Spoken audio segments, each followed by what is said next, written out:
Com certeza, Jair Bolsonaro foi bem melhor do que todos os outros presidentes que o Brasil já teve. E a única opção viável a ter se escolhido nas eleições de 2018. Porém, o seu governo, além de não ter sido as mil maravilhas, também está sendo ruim em alguns pontos de vista jurídicos e legislativo. E alguns pontuais no executivo. A parte boa, por exemplo, que aconteceu do executivo é que o número de mortes diminuiu, não só pelo susto dos bandidos com relação ao Bolsonaro, mas pelo trabalho do Sérgio Moro e de toda a Polícia Federal, Estadual, e da motivação dos policiais depois da entrada do Bolsonaro no poder, a próprio financiamento de algumas organizações criminosas que o Brasil tinha por meio do dinheiro federal, a própria desmoralização da esquerda enquanto instituição, né? Que mais que foi bom do governo Bolsonaro? O dólar que diminuiu, por mais que tenha aumentado depois, se eu tivesse no governo Haddad teria aumentado ainda mais. A questão cristã no Brasil, agora o Brasil é um país mais cristão, ao menos exteriormente. Eu percebo isso na rua. Depois que o Bolsonaro ganhou, agora as pessoas têm um respeito maior por aquilo que é de Deus. E isso tende a crescer cada vez mais, né? Vídeo Porta dos Fundos. Antigamente deu um problema o Porta dos Fundos, né? O pessoal brigou bastante com ele, mas esse ano hoje eles brigaram cada vez mais. E isso se deve também pela ascensão do Bolsonaro ao poder, porque estamos dizendo que o Brasil é um país de Deus e que se você for ateu, tome cuidado. Essa é o que nós estamos, a mensagem que está sendo dita. E terá que aumentar esse cuidado cada vez mais.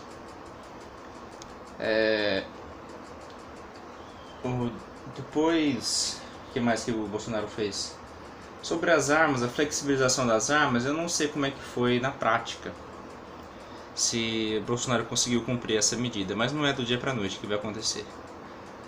Outra coisa também que Bolsonaro fez de importante foi o Ibovespa subiu pontos recordes, ele atraiu novas empresas para cá. Mas a questão da China, né, ele descumpriu o que ele tinha prometido. Ao contrário, ele parece que está caindo na lábia, que ele mesmo falou que não iria cair, de vender o Brasil para a China.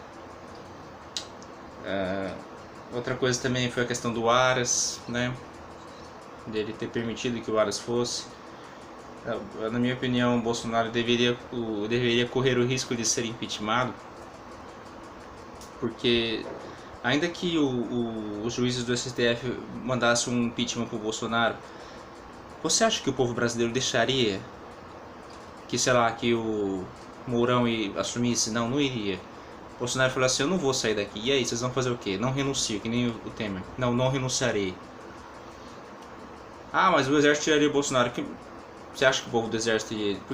Por que não fazer uma revolução? Por que não bater de frente? Entendeu?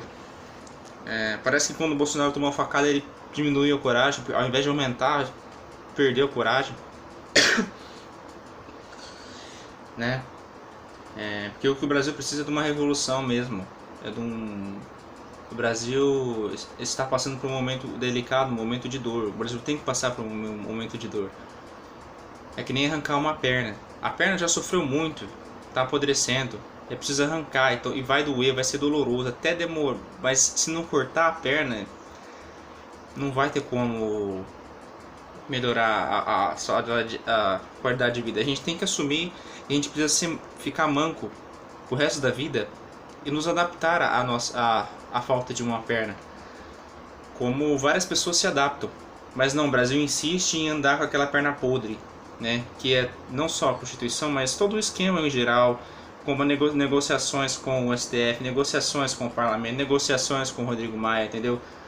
Por que não fechar o Congresso, por exemplo? Mas você vai ser acusado de ditador. Vamos supor que ele seja. Daqui a 20 anos ou 10, ou 40, não vai ser contado na história que ele foi um ditador, porque as pessoas não vão deixar. Estamos na época das mídias sociais, nós temos muito mais força do que antigamente, o povo brasileiro está mais desperto do que antes. Enfim, foi uma perda da virilidade do Bolsonaro que me desapontou um pouco e desapontou várias pessoas, como o Nando Moura e entre outras pessoas que votaram nele. Pessoas que perderam amizades, e inclusive amizade com familiares por conta do seu apoio ao Bolsonaro. Pessoas que foram excluídas de grupos, da igreja até, por conta do apoio ao Bolsonaro. Que foram humilhadas por apoio ao Bolsonaro, por todas as pautas dele. Mas o Brasil não vai mudar de um dia para a noite, porque o demônio não vai deixar. E como todos os seres humanos são almas fracas, nós sempre teremos dificuldades contra o demônio, contra as forças das trevas.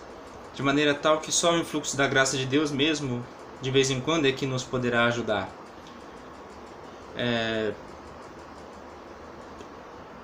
E é essa a minha reflexão sobre o governo Bolsonaro. Outra coisa, ainda que o Bolsonaro fosse corrupto, ainda assim eu apoiaria ele.